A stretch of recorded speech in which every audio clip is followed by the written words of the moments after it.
Paradise Lost, Book 9, The Argument. Satan, having compassed the earth, with meditated guile returns as a mist by night into Paradise, enters into the serpent sleeping. Adam and Eve in the morning go forth to their labours, which Eve proposes to divide in several places, each labouring apart. Adam consents not, alleging the danger lest that enemy of whom they were forewarned should attempt her found alone. Eve, loath to be thought not circumspect or firm enough, urges her going apart, the rather desirous to make trial of her strength. Adam at last yields. The serpent finds her alone. His subtle approach, first gazing, then speaking with much flattery, extolling Eve above all other creatures. Eve, wondering to hear the serpent speak, asks how he attained to human speech, and such understanding not till now. The serpent answers that by tasting of a certain tree in the garden he attained both to speech and reason, till then void of both. Eve requires him to bring her to that tree, and finds it to be the tree of knowledge forbidden. The serpent, now grown bolder, with many wiles and arguments induces her at length to eat. She, pleased with the taste, deliberates a while whether to impart thereof to Adam or not. At last brings him of the fruit, relates what persuaded her to eat thereof. Adam, at first amazed, but perceiving her lost, resolves through vehemence of love to perish with her, and extenuating the trespass, eats also of the fruit. The effects thereof in them both. They seek to cover their nakedness, then fall to variance and accusation of one another. No more of talk where God or angel guest with man as with his friend, familiar used to sit indulgent, and with him partake rural repast, permitting him the while venial discourse unblamed. I now must change those notes to tragic.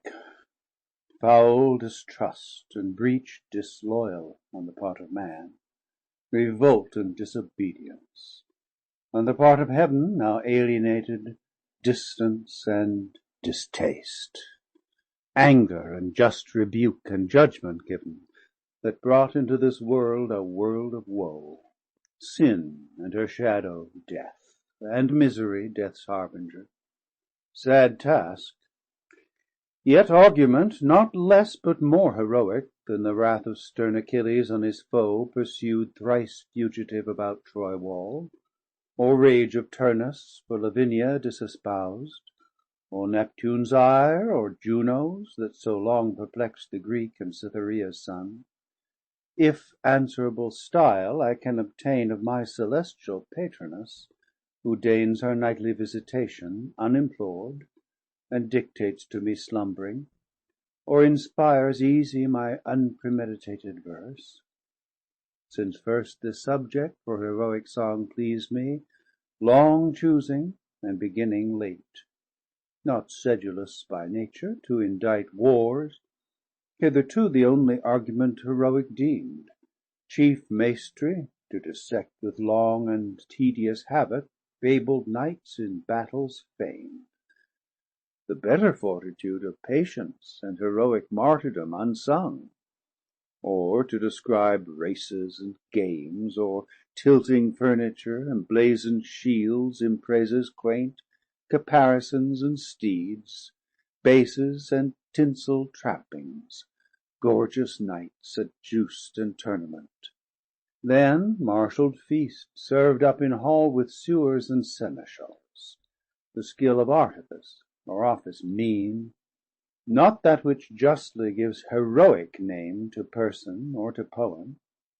Me of these nor skilled nor studious higher argument remains, sufficient of itself to raise that name, unless an age too late, or cold climate, or years damp my intended wing depressed, and much they may, if all be mine, not hers who brings it nightly to my ear.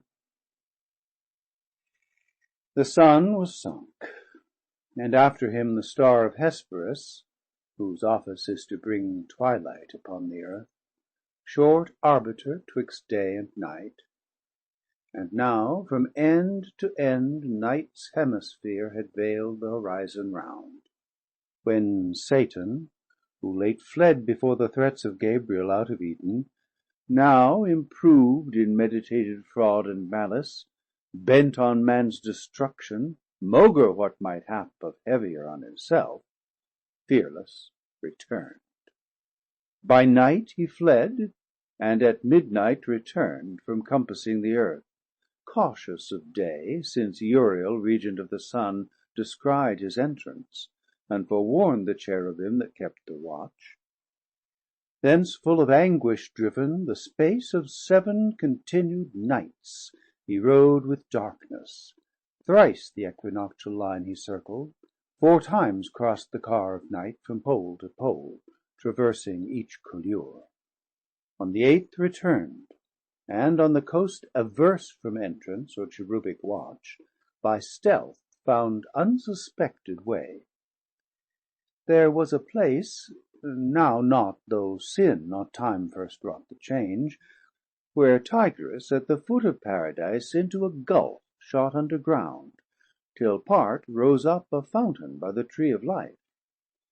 In with the river sunk, and with it rose Satan, involved in rising mist, then sought where to lie hid.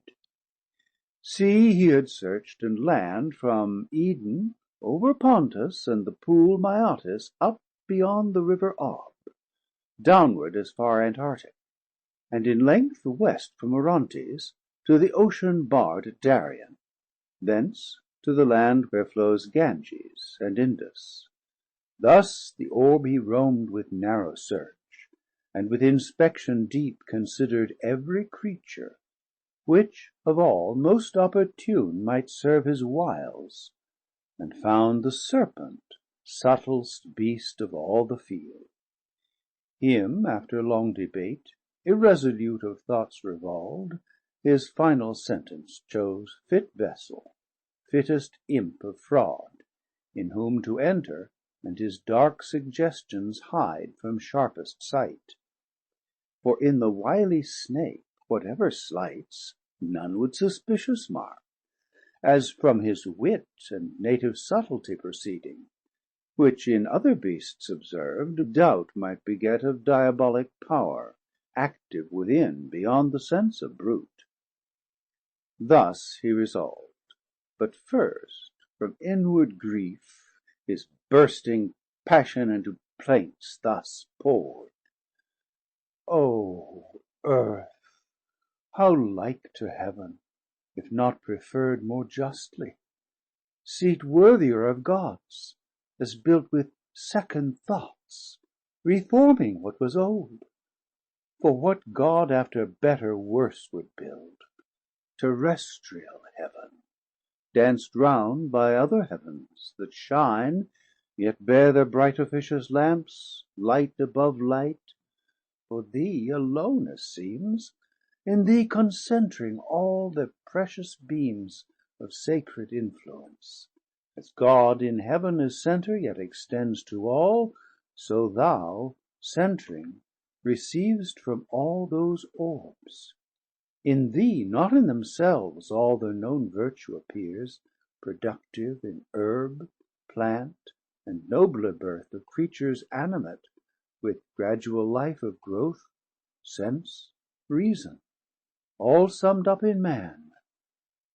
With what delight could I have walk'd thee round, if I could joy in aught?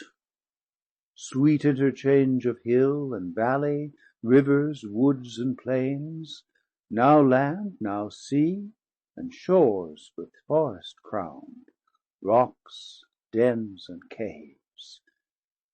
But I in none of these find place or refuge, and the more I see pleasures about me, so much more I feel torment within me, as from the hateful siege of contraries. All good to me becomes bane, and in Heaven much worse would be my state.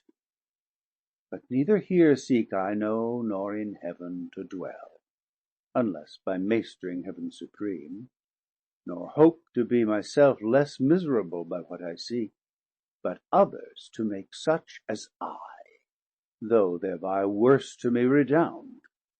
For only in destroying I find ease to my relentless thoughts, and him destroyed, or won to what may work his utter loss, for whom all this was made, all this will soon follow, as to him linked in weal or woe. In woe then, that destruction wide may range, to me shall be the glory sole among the infernal powers, in one day to have marr'd what he, Almighty styled, 6 nights and days continued making, and who knows how long before had been contriving, though perhaps not longer than since I in one night, freed from servitude inglorious, well nigh half th' angelic name, and thinner left the throng of his adorers.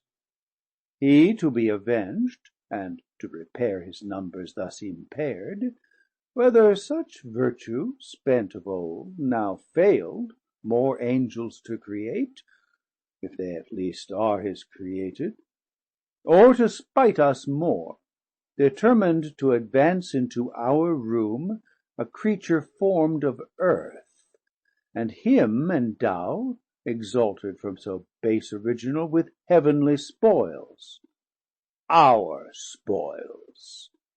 What he decreed he effected, man he made, and for him built magnificent this world, and earth his seat, him Lord pronounced, and oh indignity, subjected to his service angel wings, and flaming ministers to watch and tend their earthly charge.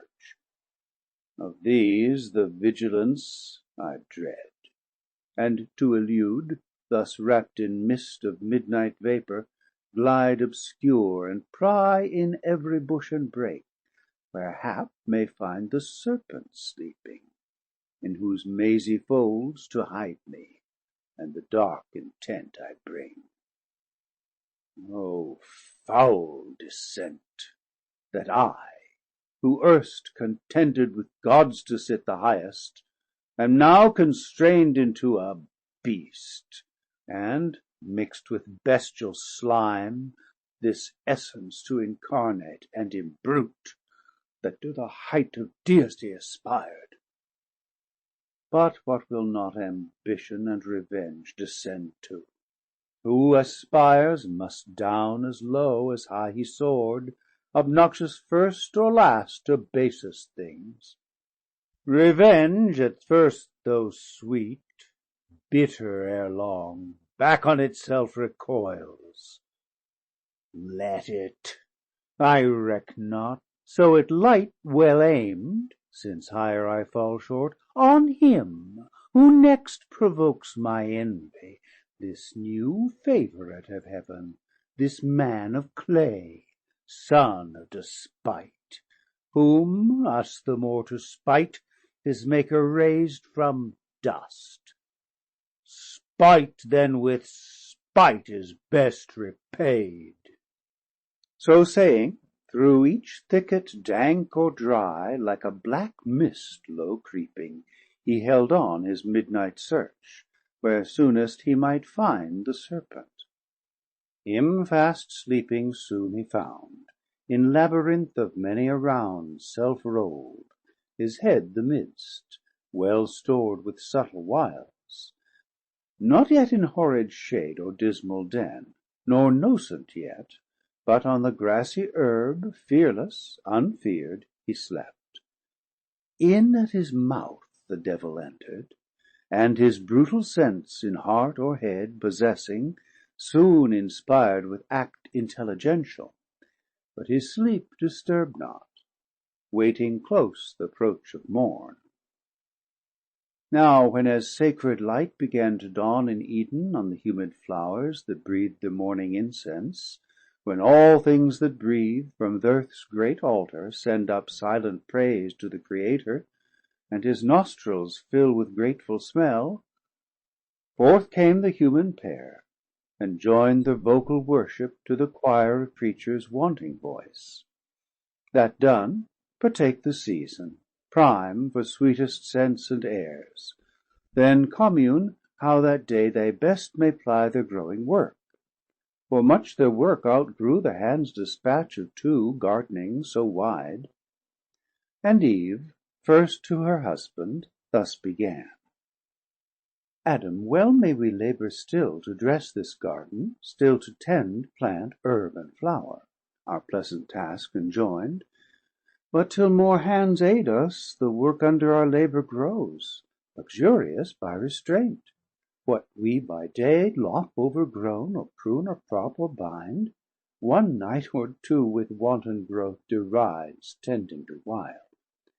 Thou therefore now advise, or hear what to my mind first thoughts present.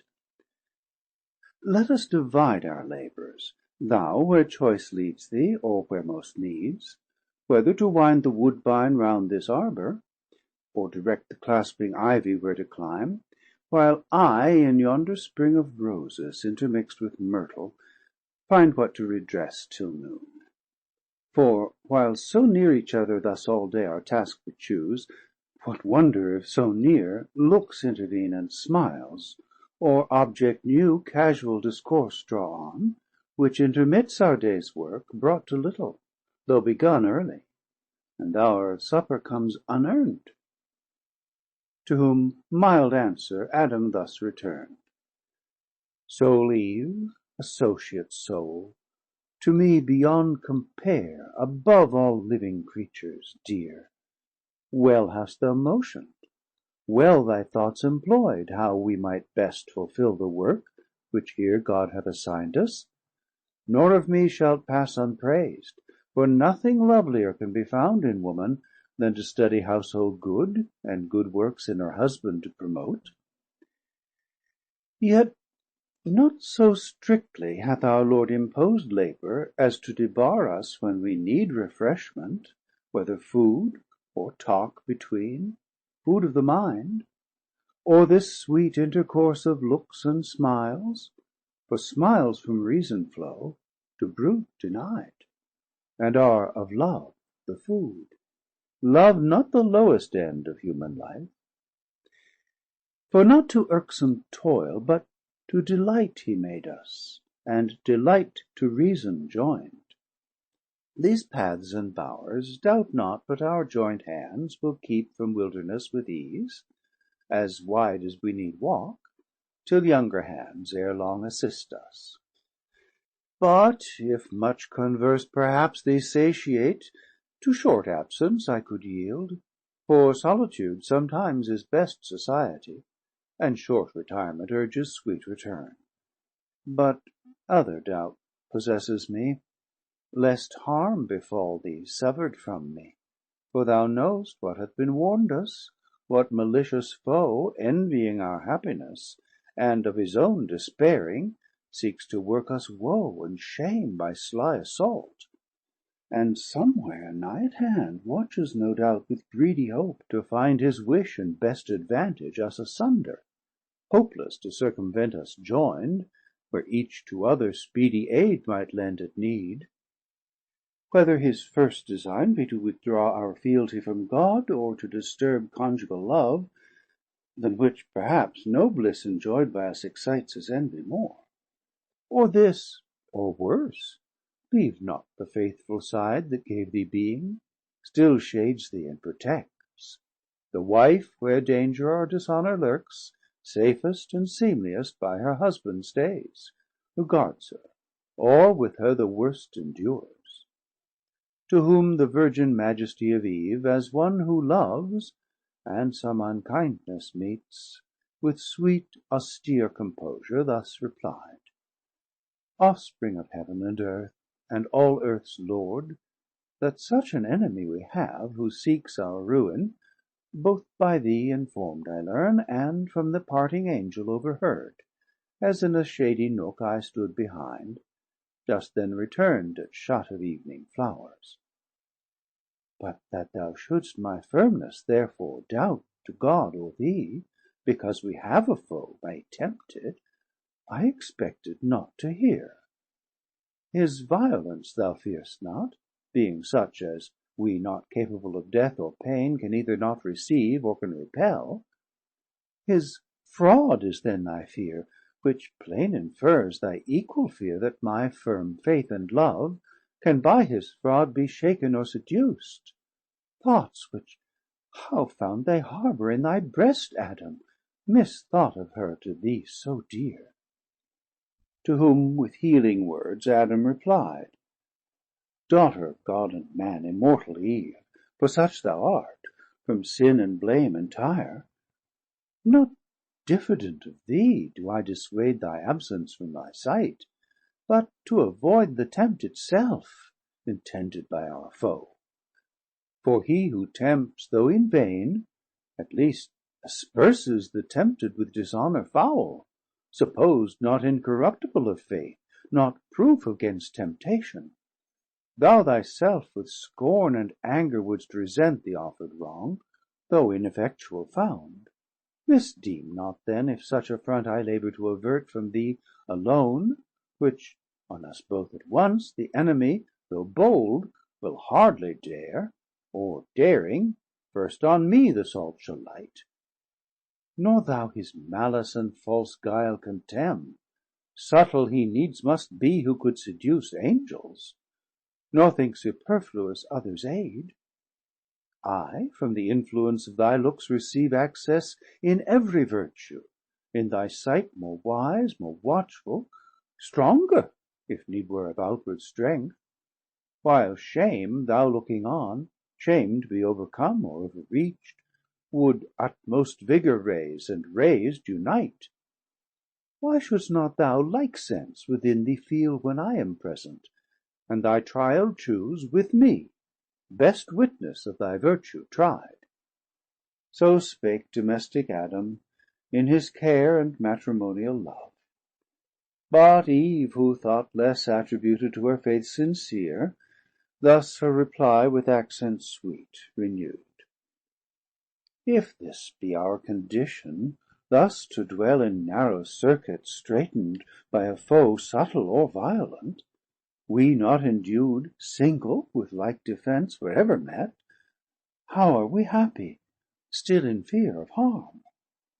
But harm precedes not sin, only our foe tempting affronts us with his foul esteem of our integrity.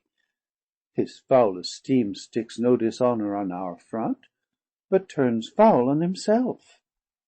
Then wherefore shunn'd or fear'd by us, who rather double honour gain from his surmise prov'd false, find peace within, favour from Heaven, our witness from th' event? And what is faith, love, virtue, unassay'd, alone, without exterior help sustain'd? Let us not then suspect our happy state left so imperfect by the Maker wise, as not secure to single or combined. Frail is our happiness if this be so, and Eden were no Eden thus exposed. To whom thus Adam fervently replied, O woman, best are all things as the will of God ordain'd them. His creating hand nothing imperfect or deficient left of all that he created, much less man, or aught that might his happy state secure from outward force. Within himself the danger lies, yet lies within his power. Against his will he can receive no harm, but God left free the will, for what obeys reason is free, and reason he made right, but bid her well beware, and still erect, lest by some fair appearing good surprised she dictate false, and misinform the will to do what God expressly hath forbid. Not then mistrust, but tender love enjoins that I should mind thee oft, and mind thou me. Firm we subsist, yet possible to swerve, since reason not impossibly may meet some specious object by the foe suborn'd, and fall into deception unaware, not keeping strictest watch as she was warned. Seek not temptation then, which to avoid were better, and most likely, if from me thou sever not, trial will come unsought. Wouldst thou approve thy constancy, approve first thy obedience. Th'other who can know, not seeing thee attempted, who attest? But if thou think trial unsought may find us both securer than thus warned thou seemst, go, for thy stay not free absents thee more. Go in thy native innocence, rely on what thou hast of virtue, summon all, for God towards thee hath done his part. Do thine. So spake the Patriarch of mankind, but Eve persisted, yet submiss, though last, replied, With thy permission then, and thus forewarned, chiefly by what thy own last reasoning words touch'd only, that our trial, when least sought, may find us both, perhaps, far less prepar'd. The willinger I go, nor much expect a foe so proud will first the weaker seek. So bent, the more shall shame him his repulse. Thus saying, from her husband's hand, her hand soft she withdrew, and like a wood nymph light, Oread or Dryad, or of Delia's train, betook her to the groves. But Delia's self in gait surpass'd, and goddess like deport, though not as she with bow and quiver arm'd, but with such gardening tools as art, yet rude, guiltless of fire, had form'd, or angels brought. To Pales or Pomona thus adorn'd likest she seem'd, Pomona when she fled Vertumnus, or to Ceres in her prime, yet virgin of Proserpina from Jove. Her long with ardent look his eye pursu'd, delighted, but desiring more her stay. Oft he to her his charge of quick return repeated, she to him as oft engaged to be return'd by noon amid the bower, and all things in best order to invite noontide repast or afternoon's repose. O much deceived, much failing, hapless Eve, of thy presum'd return, event perverse! Thou never from that hour in Paradise foundst either sweet repast or sound repose. Such ambush hid among sweet flowers and shades waited with hellish rancor imminent to intercept thy way, or send thee back despoiled of innocence, of faith, of bliss. For now, and since first break of dawn, the fiend, mere serpent in appearance, forth was come, and on his quest, where likeliest he might find the only two of mankind, but in them the whole included race, his purposed prey. In bower and field he sought, where any tuft of grove or garden plot more pleasant lay, their tendance or plantation for delight by fountain or by shady rivulet. He sought them both, but wish'd his hap might find Eve separate.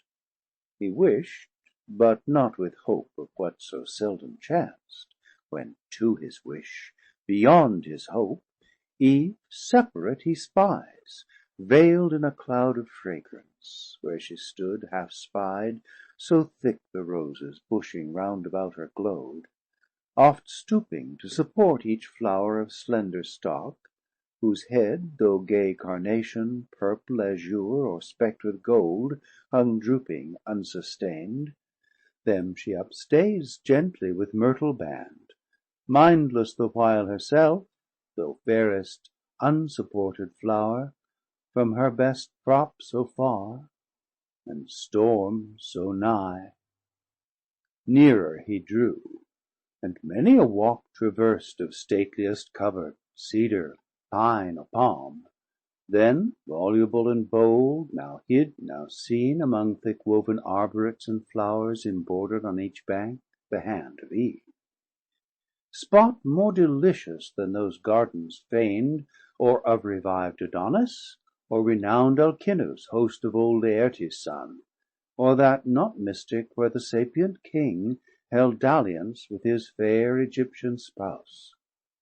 Much he the place admir'd, the person more, as one who long in populous City pent, where houses thick and sewers annoy the air, forth issuing on a Summers morn, to breathe among the pleasant Villages and Farms adjoin'd, from each thing met conceives delight, the smell of grain, or tedded grass, or kine, or dairy, each rural sight, each rural sound. If chance with Nymph-like step fair Virgin pass, what pleasing seem'd, for her now pleases more, she most, and in her look sums all delight. Such pleasure took the Serpent to behold this flowery plat, the sweet recess of Eve thus early, thus alone. Her heavenly form angelic, but more soft and feminine, her graceful innocence, her every air of gesture or least action overawed his malice, and with rapine sweet bereav'd his fierceness of the fierce intent it brought. That space the evil one abstracted stood from his own evil, and for the time remain'd stupidly good, of enmity disarm'd, of guile, of hate, of envy, of revenge. But the hot hell that always in him burns, though in mid heaven, soon ended his delight, and tortures him now more, the more he sees of pleasure not for him ordain'd. Then soon fierce hate he recollects, and all his thoughts of mischief, gratulating, thus excites: Thoughts, whither have ye led me? With what sweet compulsion thus transported to forget what hither brought us? Hate not love, nor hope of Paradise for Hell, hope here to taste of pleasure, but all pleasure to destroy, save what is in destroying, other joy to me is lost. Then let me not let pass occasion which now smiles. Behold alone the woman, opportune to all attempts, her husband, for I view far round, not nigh, whose higher intellectual more I shun, and strength of courage haughty, and of limb heroic built, though of terrestrial mold, foe not informidable, exempt from wound, I not. So much hath hell debased, and pain enfeebled me to what I was in heaven. She fair, divinely fair, fit love for Gods, not terrible, though terror be in love and beauty, not approach'd by stronger hate, hate stronger under show of love well feign'd, the way which to her ruin now I tend.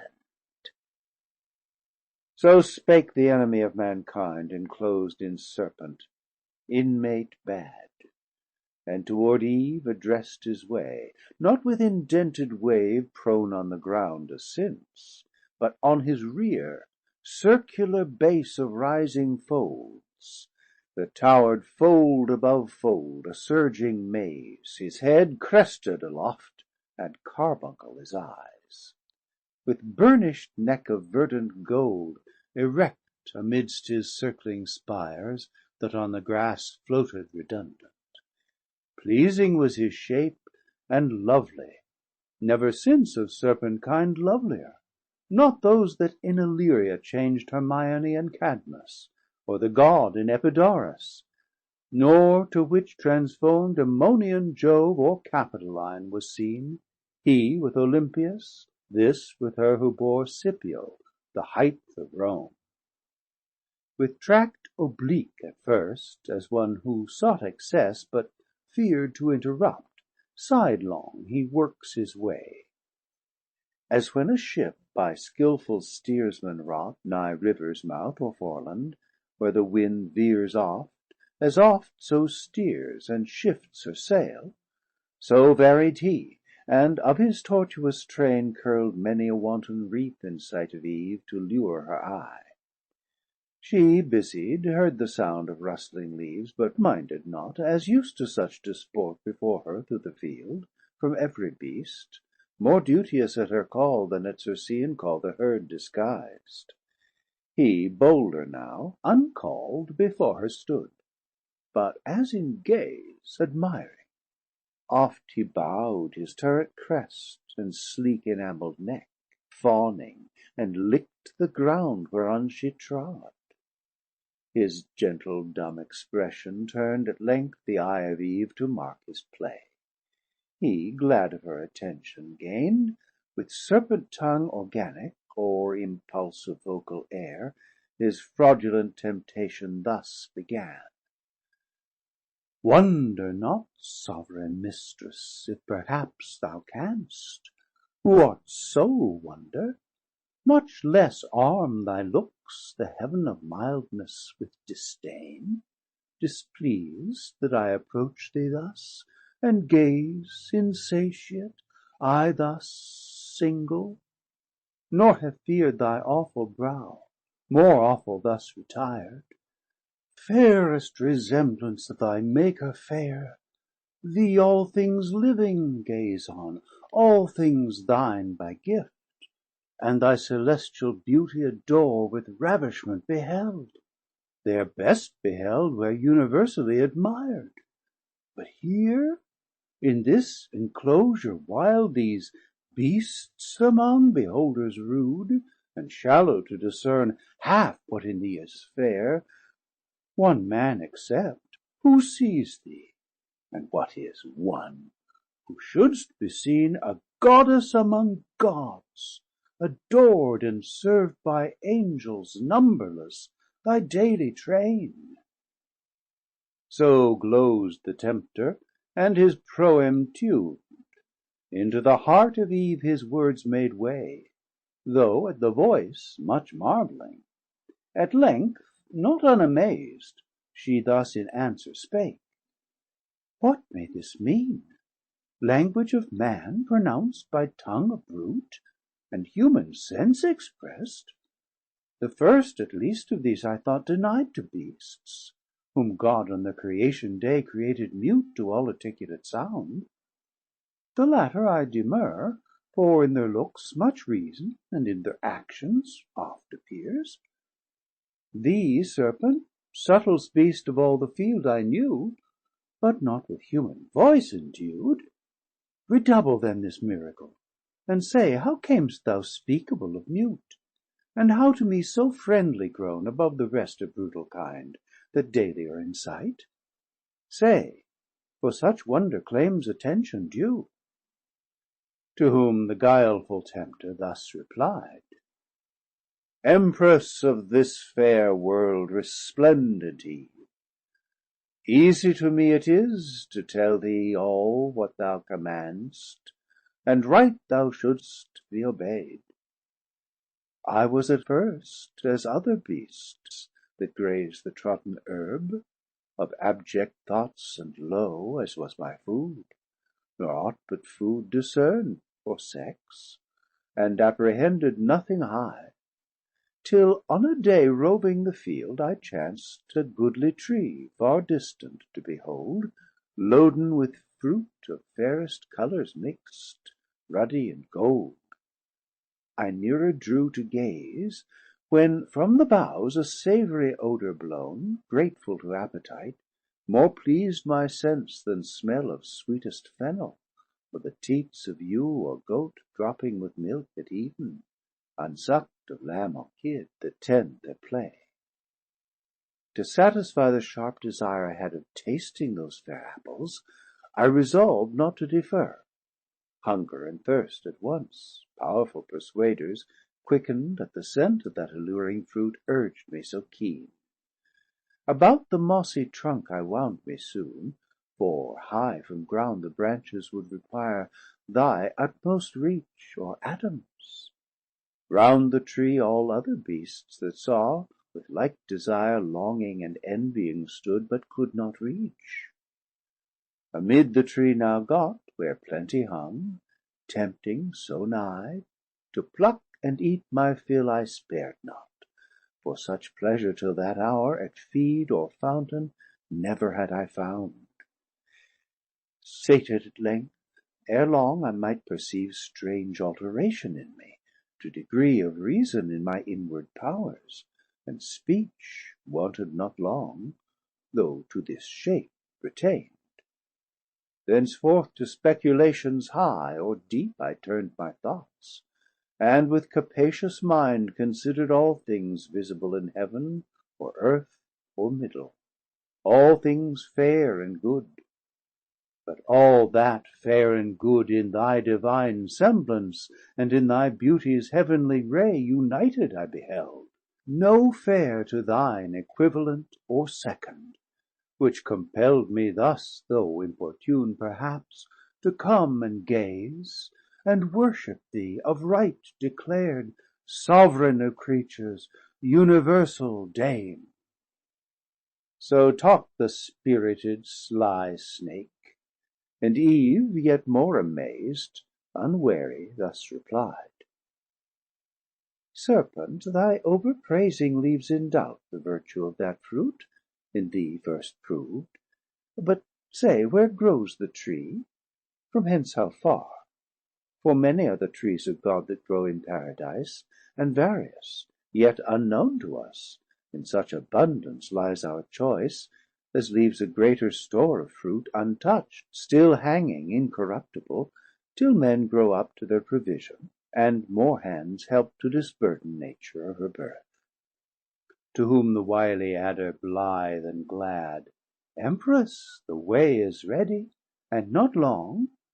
Beyond a row of myrtles, on a flat, fast by a fountain, one small thicket past of blowing myrrh and balm.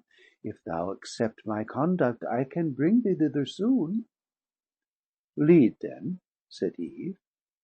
He, leading, swiftly roll'd in tangles, and made intricate seem straight, to mischief swift. Hope elevates, and joy brightens his crest, as when a wandring fire, compact of unctuous vapour, which the night condenses and the cold environs round, kindled through agitation to a flame, which oft they say some evil spirit attends, hovering and blazing with delusive light, misleads the mazed night wanderer from his way to bogs and mires, and oft through pond or pool, there swallow'd up and lost from succour far. So glister'd the dire Snake, and into fraud led Eve, our credulous mother, to the tree of prohibition, root of all our woe. Which when she saw, thus to her guide she spake: Serpent, we might have spared our coming hither, fruitless to me, though fruit be here to excess, the credit of whose virtue rest with thee. Wondrous indeed, if cause of such effects. But of this tree we may not taste nor touch. God so commanded, and left that command sole daughter of his voice. The rest we live law to ourselves, our reason is our law. To whom the Tempter guilefully replied: Indeed? Hath God then said, that of the fruit of all these garden trees ye shall not eat? Yet Lords declar'd of all in earth or air? To whom thus Eve, yet sinless: Of the fruit of each tree in the garden we may eat, but of the fruit of this fair tree amidst the garden God hath said, Ye shall not eat thereof, nor shall ye touch it, lest ye die. She scarce had said, though brief, when now more bold the Tempter, but with show of zeal and love to man, and indignation at his wrong, new part puts on, and as to passion mov'd, fluctuates disturb'd, yet comely, and in act raised, as of some great matter to begin, as when of old some Orator renown'd in Athens or free Rome, where eloquence flourish'd, since mute, to some great cause address'd, stood in himself collected, while each part, motion, each act, one audience ere the tongue, sometimes in height began, as no delay of preface brooking, through his zeal of right. So standing, moving, and to height upgrown, the tempter all impassioned thus began. O sacred, wise, and wisdom-giving plant, mother of science, now I feel thy power within me clear, not only to discern things in their causes, but to trace the ways of highest agents, deemed however wise. Queen of this universe, do not believe those rigid threats of death. Ye shall not die. How should ye? By the fruit? It gives you life to knowledge. By the threatener? Look at me who have touched and tasted, yet both live and life more perfect have attained than fate meant me, by venturing higher than my lot. Shall that be shut to man which to the beast is open? Or will God incense his ire for such a petty trespass, and not praise rather your dauntless virtue, whom the pain of death denounced, whatever thing death be, deterred not from achieving what might lead to happier life, knowledge of good and evil? Of good, how just? Of evil, if what is evil be real, why not known, since easier shunned? God therefore cannot hurt ye and be just, not just, not God, not feared then nor obeyed, though fear itself of death removes the fear. Why then was this forbid? Why but to awe? Why but to keep ye low and ignorant, his worshippers? He knows that in the day ye eat thereof, your eyes, that seem so clear, yet are but dim, shall perfectly be then opened and cleared, and ye shall be as gods, knowing both good and evil as they know. That ye should be as gods, since I as man, internal man, is but proportion meet, I of brute human, ye of human gods. So ye shall die perhaps, by putting off human to put on gods, death to be wished, though threatened, which no worse than this can bring. And what are gods that man may not become as they, participating godlike food? The gods are first, and that advantage use on our belief, that all from them proceeds. I question it. For this fair earth I see warm'd by the sun, producing every kind, them nothing. If they all things, who enclosed knowledge of good and evil in this tree, that whoso eats thereof forthwith attains wisdom without their leave? And wherein lies the offence, that man should thus attain to know? What can your knowledge hurt him, or this tree impart against his will, if all be his? Or is it envy? And can envy dwell in heavenly breasts? These and many more causes import your need of this fair fruit. Goddess humane, reach then, and freely taste. He ended, and his words, replete with guile, into her heart too easy entrance won. Fixed on the fruit she gazed, which to behold might tempt alone, and in her ears the sound yet rung of his persuasive words, impregned with reason to her seeming, and with truth. Meanwhile the hour of noon drew on, and waked an eager appetite, raised by the smell so savoury of that fruit, which with desire inclinable, now grown to touch or taste, solicited her longing eye. Yet first, pausing a while, thus to herself she mused. Great are thy virtues, doubtless best of fruits, though kept from man, and worthy to be admired, whose taste, too long forborne, at first assay gave elocution to the mute, and taught the tongue, not made for speech, to speak thy praise. Thy praise he also, who forbids thy use, conceals not from us, naming thee the tree of knowledge, knowledge both of good and evil, forbids us then to taste.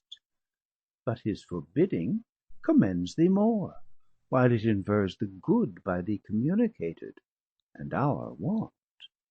For good unknown sure is not had, or had and yet unknown is as not had at all.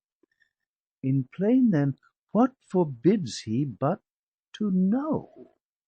Forbids us good, forbids us to be wise. Such prohibitions bind not. But if death binds us with after bands, what profits then our inward freedom? In the day we eat of this fair fruit, our doom is we shall die. How dies the serpent? He hath eaten and lives, and knows, and speaks, and reasons, and discerns, irrational till then. For us alone was death invented? Or to us denied this intellectual food, for beasts reserved? For beasts it seems. Yet that one beast which first hath tasted envies not, but brings with joy the good befallen him, author unsuspect, friendly to man, far from deceit or guile. What fear I then? Rather, what know to fear under this ignorance of good and evil, of God or death, of law or penalty? Here grows the cure of all, this fruit divine, fair to the eye, inviting to the taste, of virtue to make wise. What hinders then to reach and feed at once both body and mind? So saying, her rash hand in evil hour forth reaching to the fruit, she plucked, she ate. Earth felt the wound, and nature from her seat, sighing through all her works, gave signs of woe. But all was lost. Back to the thicket slunk the guilty serpent, and well might, for Eve, intent now wholly on her taste, naught else regarded, such delight till then as seem'd in fruit she never tasted, whether true or fancied so, through expectation high of knowledge. Nor was Godhead from her thought.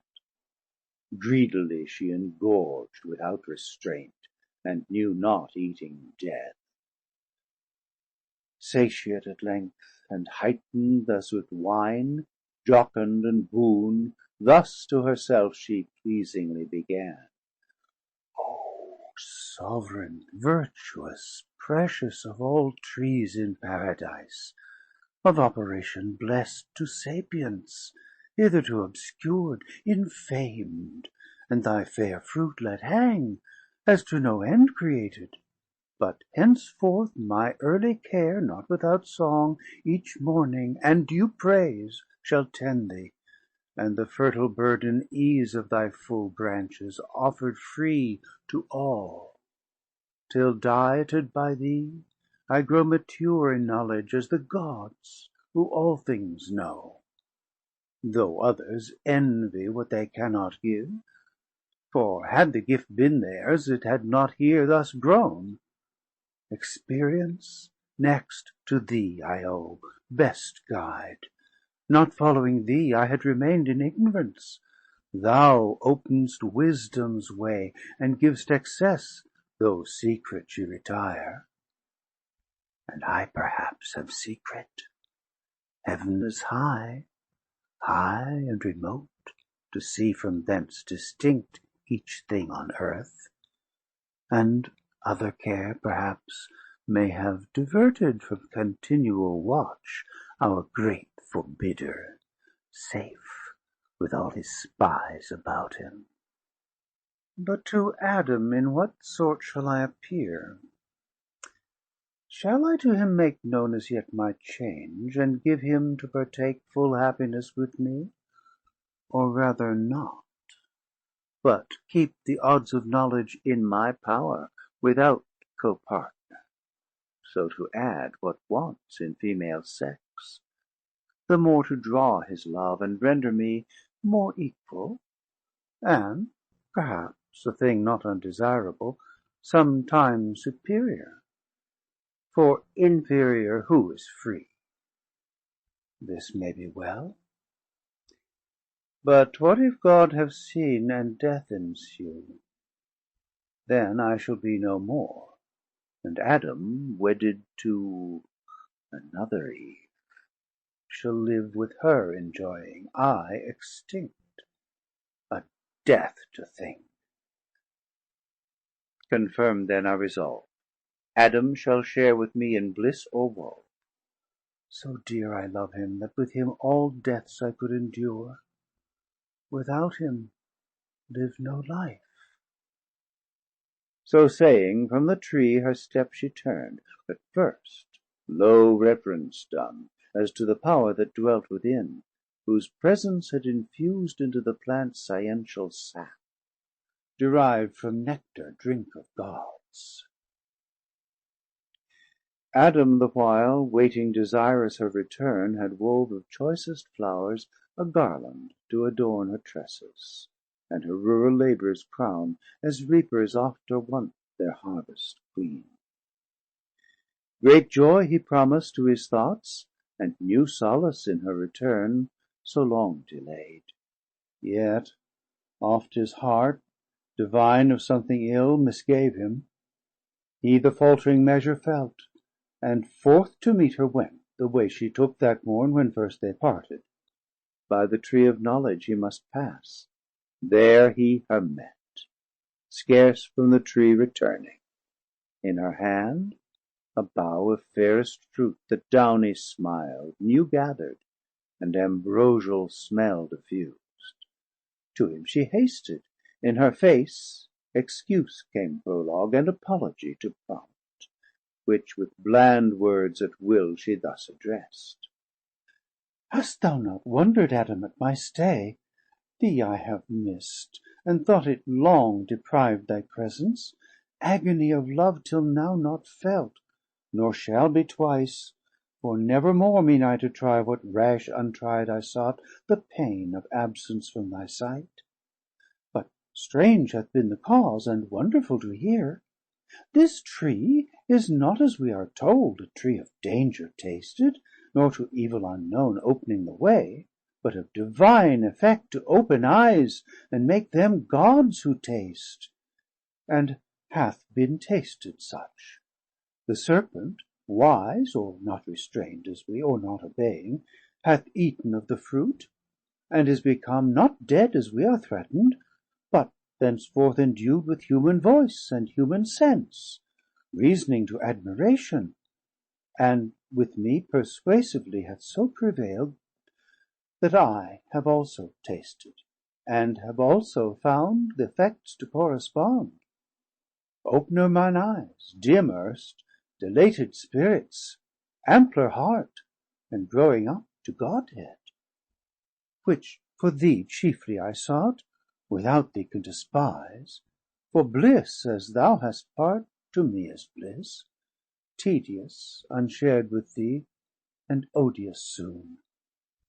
Thou therefore also taste, that equal lot may join us, equal joy as equal love, lest thou not tasting, different degree disjoin us, and I then too late renounce Deity for thee, when Fate will not permit.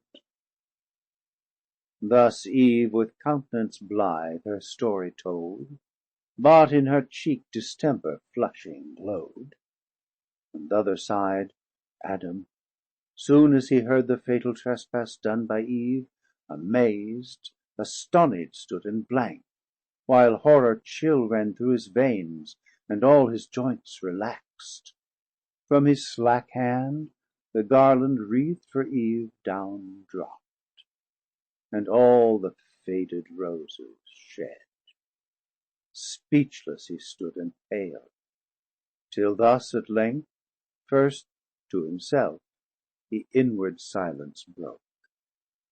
O fairest of creation, last and best of all God's works, creature in whom excelled whatever can to sight or thought be formed, holy, divine, good, amiable, or sweet, how art thou lost, how on a sudden lost, defaced, deflowered, and now to death devote. Rather, how hast thou yielded to transgress the strict forbiddance, how to violate the sacred fruit forbidden? Some cursed fraud of enemy hath beguiled thee, yet unknown, and me with thee hath ruined, for with thee certain my resolution is to die. How can I live without thee? How forego thy sweet converse, and love so dearly joined, to live again in these wild woods forlorn? Should God create another Eve, and I another rib afford, yet loss of thee would never from my heart. No, no, I feel the link of nature draw me, flesh of flesh, bone of my bone thou art, and from thy state mine never shall be parted, bliss or woe. So having said, as one from sad dismay recomforted, and after thoughts disturbed, submitting to what seemed remedialess, thus in calm mood his words to Eve he turned.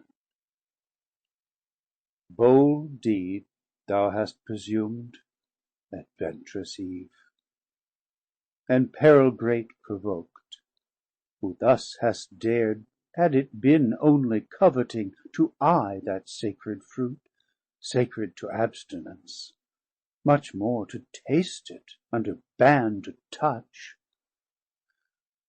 But past who can recall, or done undo? Not God omnipotent, nor fate. Yet so perhaps thou shalt not die. Perhaps the fact is not so heinous now, foretasted fruit, profaned first by the serpent, by him first made common and unhallowed, ere our taste, nor yet on him found deadly. He yet lives, lives as thou saidst, and gains to live as man higher degree of life. Inducement strong to us as likely tasting to attain proportional ascent, which cannot be but to be Gods, or Angels, Demigods. Nor can I think that God, Creator wise, though threatning, will in earnest so destroy us his prime creatures, dignified so high, set over all his works, which in our fall, for us created, needs with us must fail, dependent made. So God shall uncreate, we frustrate, do, undo, and labour lose, not well conceived of God, who, though his power creation could repeat, yet would be loath us to abolish, lest the adversary triumph, and say, fickle their state whom God most favours, who can please him long? Me first he ruined, now mankind, whom will he next? Matter of scorn, not to be given the foe. However, I with thee have fixed my lot, certain to undergo like doom. If death consort with thee, death is to me as life. So forcible within my heart, I feel the bond of nature draw me to my own in thee. For what thou art is mine, our state cannot be sever'd, we are one, one flesh, to lose thee were to lose myself. So Adam, and thus Eve to him replied, O glorious trial of exceeding love, illustrious evidence, example high, engaging me to emulate, but short of thy perfection, how shall I attain, Adam, from whose dear side I boast me sprung, and gladly of our union hear thee speak, one heart, one soul in both, whereof good proof this day affords, declaring thee resolved rather than death, or aught than death more dread shall separate us, link'd in love so dear, to undergo with me one guilt, one crime, if any be, of tasting this fair fruit, whose virtue, for of good still good proceeds, direct or by occasion hath presented this happy trial of thy love, which else so eminently never had been known. Were it, I thought, death menaced would ensue this my attempt, I would sustain alone the worst, and not persuade thee, rather die deserted, than oblige thee with a fact pernicious to thy peace, chiefly assured remarkably so late of thy so true, so faithful love unequal'd. But I feel far otherwise th' event, not death, but life augmented, open'd eyes, new hopes, new joys, taste so divine, that what of sweet before hath touch'd my sense, flat seems to this and harsh. On my experience, Adam, freely taste, and fear of death deliver to the winds.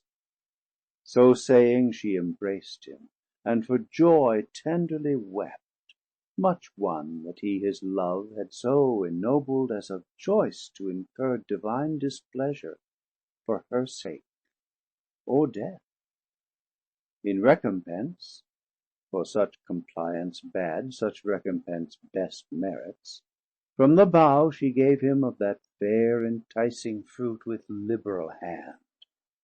He scrupled not to eat, against his better knowledge, not deceived, but fondly overcome with female charm. Earth trembled from her entrails, as again in pangs, and Nature gave a second groan.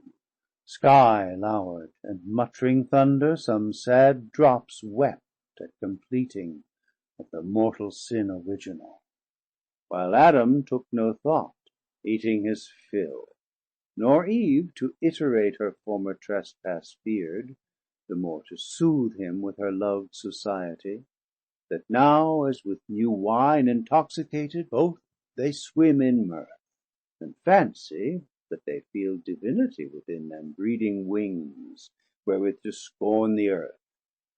But that false fruit far other operation first display'd, carnal desire inflaming. He on Eve began to cast lascivious eyes, she him as wantonly repaid, in lust they burn, till Adam thus 'gan Eve to dalliance move. Eve, now I see thou art exact of taste, and elegant, of sapience no small part, since to each meaning savour we apply, and palate call judicious. I the praise yield thee, so well this day thou hast purvey'd. Much pleasure we have lost while we abstain'd from this delightful fruit, nor known till now true relish tasting. If such pleasure be in things to us forbidden, it might be wish'd for this one tree had been forbidden 10. But come, so well refresh'd, now let us play, as meet is, after such delicious fare. For never did thy beauty, since the day I saw thee first, and wedded thee, adorn'd with all perfections, so inflame my sense with ardor to enjoy thee. Fairer now than ever, bounty of this virtuous tree. So said he, and forbore not glance or toy of amorous intent, well understood of Eve, whose eye darted contagious fire. Her hand he seized, and to a shady bank, thick overhead with verdant roof embowerd, he led her, nothing loath. Flowers were the couch, pansies and violets and asphodel and hyacinth, earth's freshest, softest lap. There they their fill of love and love's disport took, largely, of their mutual guilt the seal, the solace of their sin, till dewy sleep oppressed them, wearied with their amorous play.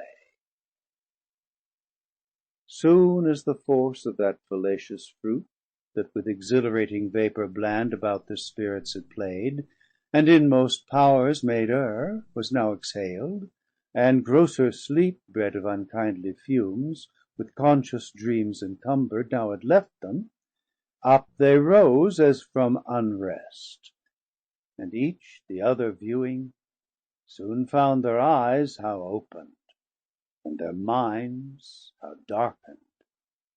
Innocence, that as a veil had shadow'd them from knowing ill, was gone. Just confidence and native righteousness and honour from about them naked left to guilty shame. He cover'd, but his robe uncover'd more. So rose the Danite strong, Herculean Samson, from the harlot lap of Philistean Dalila, and waked, shorn of his strength. They destitute and bare of all their virtue, silent and in face confounded, long they sate, as struck and mute, till Adam, though not less than Eve abash'd, at length gave utterance to these words constrain'd. O Eve, in evil hour thou didst give ear to that false worm, of whomsoever taught to counterfeit man's voice, true in our fall, false in our promised rising. Since our eyes open'd we find indeed, and find we know both good and evil, good lost and evil got.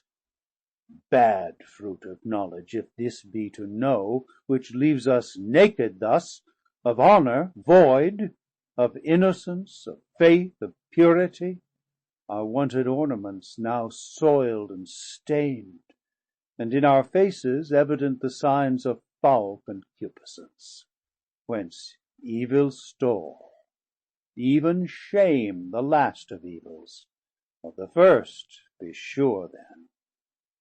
How shall I behold the face henceforth of God or Angel, erst with joy and rapture so oft beheld?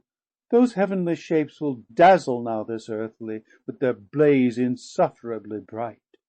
Oh, might I here in solitude live savage, in some glade obscure, where highest woods impenetrable to star or sunlight spread their umbrage broad and brown as evening. Cover me, ye pines, ye cedars, with innumerable boughs hide me, where I may never see them more. But let us now, as in bad plight, devise what best may for the present serve to hide the parts of each from other, that seem most to shame obnoxious, and unseemliest seen. Some tree, whose broad smooth leaves, together sew'd and girded on our loins, may cover round those middle parts, that this newcomer shame there sit not, and reproach us as unclean. So counsell'd he, and both together went into the thickest wood.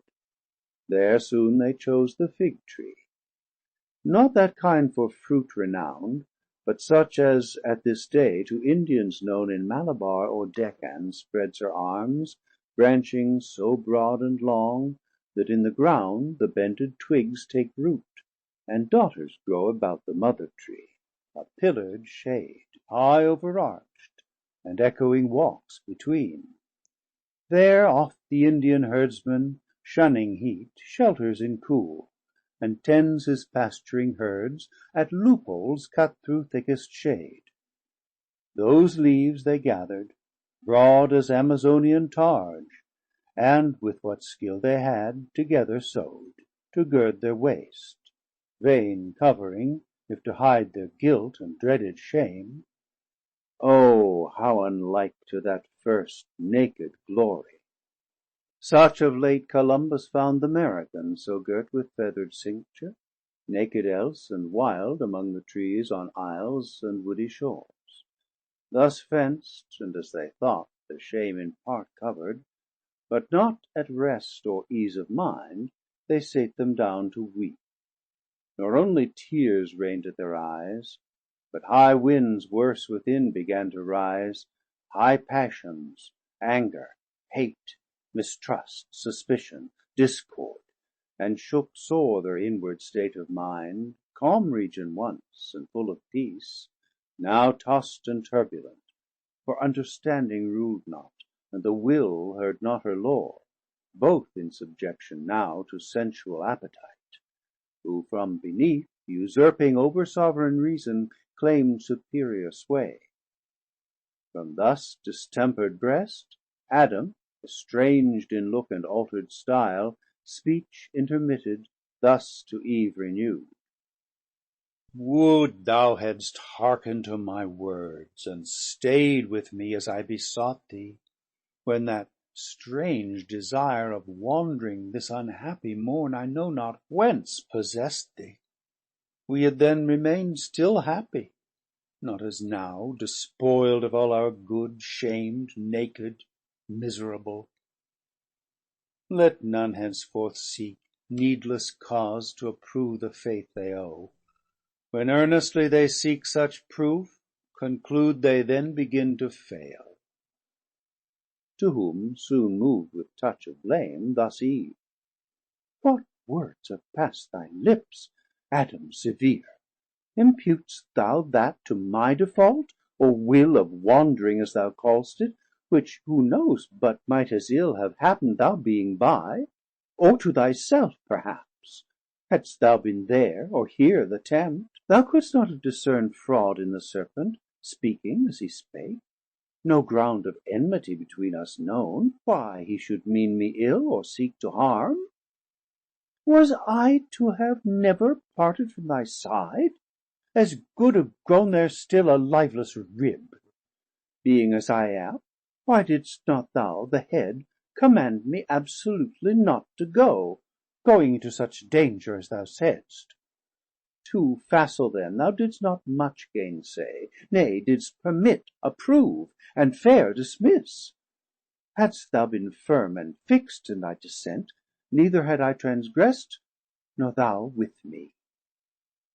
To whom then first incensed Adam replied: Is this the love, is this the recompense of mine to thee, ingrateful Eve, expressed immutable, when thou wert lost, not I, who might have lived, enjoy'd immortal bliss, yet willingly chose rather death with thee?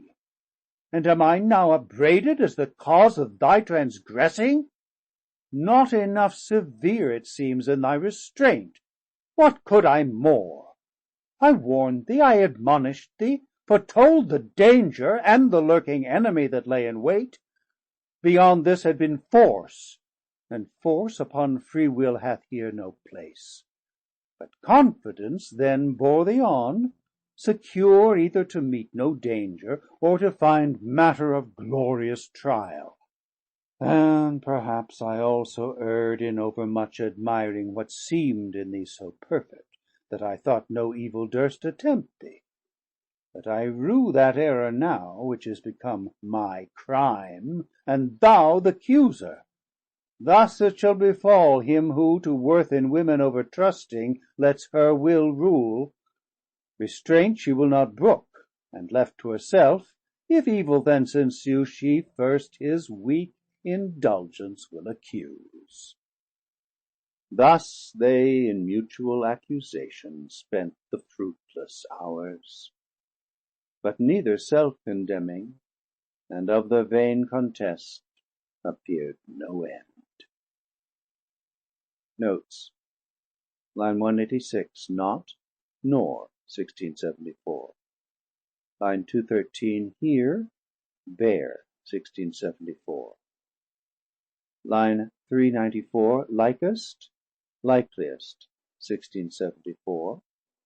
Line 922, hast, hath 1674. The end of the 9th book. Recording by Thomas Copeland.